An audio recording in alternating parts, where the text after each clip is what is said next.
Shri Ramchandra mission के 75 वर्ष पूर्ण होने पर आप सभी को बहुत बहुत बधाई, बहुत बहुत शुभकामनाएं। राष्ट्र निर्माण में समाज को मजबूती से आगे बढ़ाने में 75 वर्ष का ये पड़ाव बहुत अहम है। लक्ष्य के प्रति आपके समर्पण का ही परिणाम है कि आज ये यात्रा 150 से ज्यादा देशों में फैल चुकी है। वसंत पंचमी के इस पावन पर्व पर आज हम गुरु रामचंद्र जी की जन्म जयंती का उत्सव मना रहे हैं। आप सभी को बधाई के साथ ही मैं बाबूजी को आदरपूर्वक श्रद्धांजलि अर्पित करता हूं। मैं आपकी अद्भुत यात्रा के साथ ही आपके नए मुख्यालय कान्हा शांतिवन के लिए भी बहुत बधाई देता हूं। मुझे बताया गया कि जहां पर कान्हा शांतिवनम बना है वह पहले एक बंजर जमीन थी। आपके उद्यम और समर्पण ने इस बंजर जमीन को कान्हा शांतिवनम में परिवर्तित कर दिया है। ये शांतिवनम बाबूजी की सीख का जीता जागता उदाहरण है। साथियों, आप सभी ने बाबूजी से मिली प्रेरणा को करीब से महसूस किया है। जीवन की सार्थकता प्राप्त करने के लिए उनके प्रयोग, मन की शांति को प्राप्त करने के लिए उनके प्रयास हम सभी के लिए बहुत बड़ी प्रेरणा है। आज के इस 2020 वाली दुनिया में गति पर बहुत जोर है। लोगों के पास समय की कमी है। ऐसे में सहज मार्ग के जरिए आप लोगों को स्फूर्त और आध्यात्मिक ढंग से स्वस्थ रखने में बहुत बड़ा योगदान दे रहे हैं। आपके हजारों वॉलंटियर्स और ट्रेनर्स पूरे विश्व को योग और ध्यान के कौशल से परिचित करा रहे हैं। ये मानवता की बहुत बड़ी सेवा है। आपके ट्रेनर्स और वॉलंटियर्स ने विद्या के असली अर्थ को साकार किया है। हमारे कमलेश जी तो ध्यान और आध्यात्म की दुनिया में दाजी के नाम से विख्यात है। भाई कमलेश जी के बारे में यही कह सकता हूं कि वो पश्चिम और भारत की अच्छाइयों का संगम है। आपके आध्यात्मिक नेतृत्व में श्री रामचंद्र मिशन पूरी दुनिया और खासकर युवाओं को स्वस्थ शरीर और स्वस्थ मन की तरफ प्रेरित कर रहा है। साथियों, आज विश्व भागम भाग वाली जीवन शैली से उपजी अनेक बीमारियों से लेकर महामारी और अवसाद से लेकर आतंकवाद तक की परेशानियों से जूझ रहा है। ऐसी स्थिति में सहज मार्ग, हार्टफुलनेस, ये कार्यक्रम और योग विश्व के लिए आशा की किरण की तरह है। हाल के दिनों में आम जिंदगी की छोटी छोटी सतर्कता से कैसे बड़े संकटों से पार पाया जाता है, इसका उदाहरण पूरी दुनिया ने देखा है।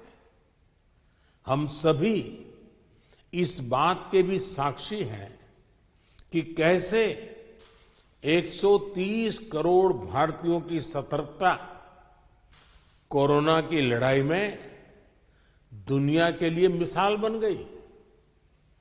इस लड़ाई में हमारे घरों में सिखाई गई बातें, आदतें और योग आयुर्वेद ने भी बहुत बड़ी भूमिका निभाई है।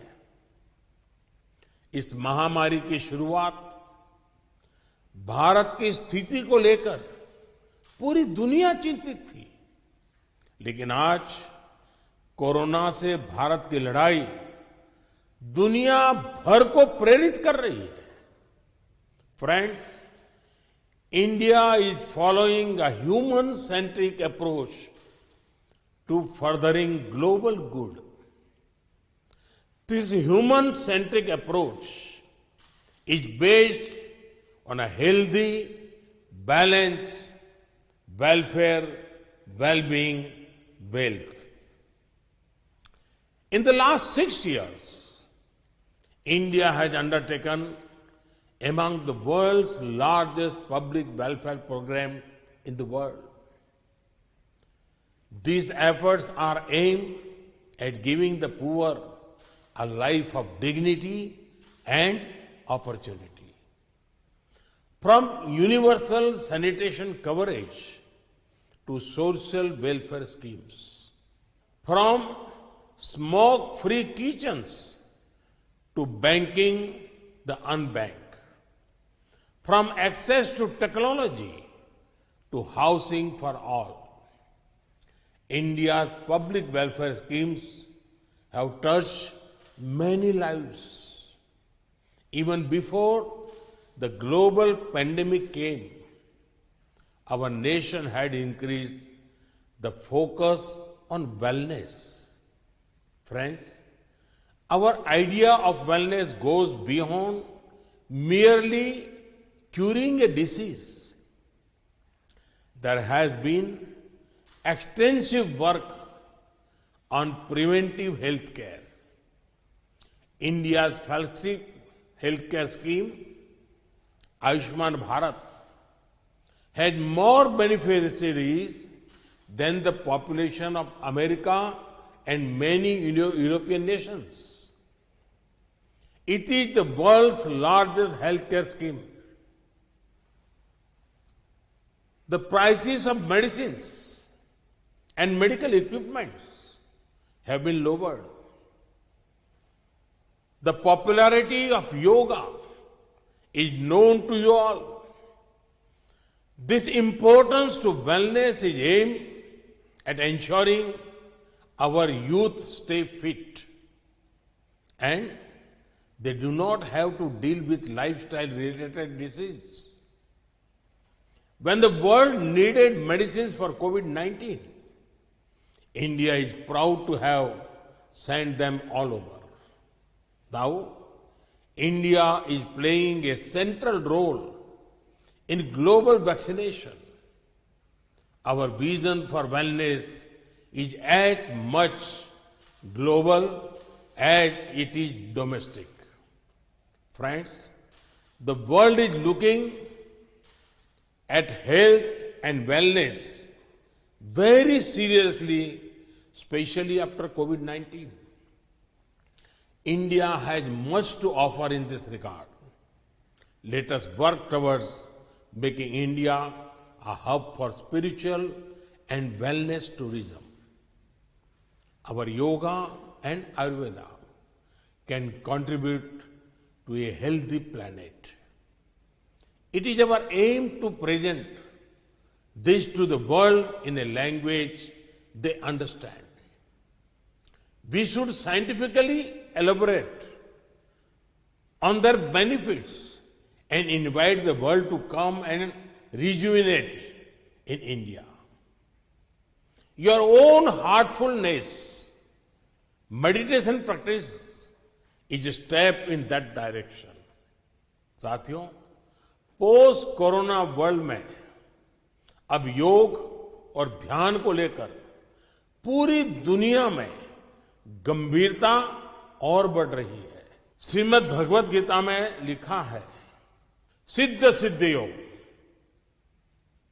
समो भूत्वा समत्वम योग उच्यते, यानी सिद्धि और असिद्धि में समभाव होकर योग में रमते हुए सिर्फ कर्म करो, यह समभाव ही योग कहलाता है। योग के साथ ध्यान की भी आज के विश्व को बहुत अधिक आवश्यकता है। दुनिया के कई बड़े संस्थान ये दावा कर चुके हैं कि अवसाद, डिप्रेशन मानव जीवन की कितनी बड़ी चुनौती बनता जा रहा है। ऐसे में मुझे विश्वास है कि आप अपने हार्टफुलनेस कार्यक्रम से योग और ध्यान के जरिए इस समस्या से निपटने में मानवता की मदद करेंगे। साथियों, हमारे वेदों में कहा गया है, यथा द्योषच पृथ्वी च न विवितो न ऋष्यतः एवा में प्राणमा विवेहे, यानी जिस प्रकार आकाश एवं पृथ्वी न भयग्रस्त होते हैं और न इनका नाश होता है, उसी प्रकार हे मेरे प्राण तुम भी भयमुक्त रहो। भयमुक्त वही हो सकता है जो स्वतंत्र हो। मुझे पूर्ण विश्वास है कि सहज मार्ग पर चलकर आप लोगों को शारीरिक और मानसिक रूप में भय मुक्त बनाते रहेंगे। रोगों से मुक्त नागरिक, मानसिक रूप से सशक्त नागरिक भारत को नई ऊंचाइयों पर ले जाएगा। इस साल हम अपनी स्वतंत्रता के 75वें वर्ष में भी प्रवेश कर रहे हैं।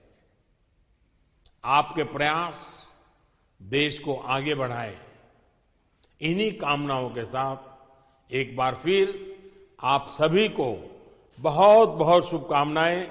धन्यवाद।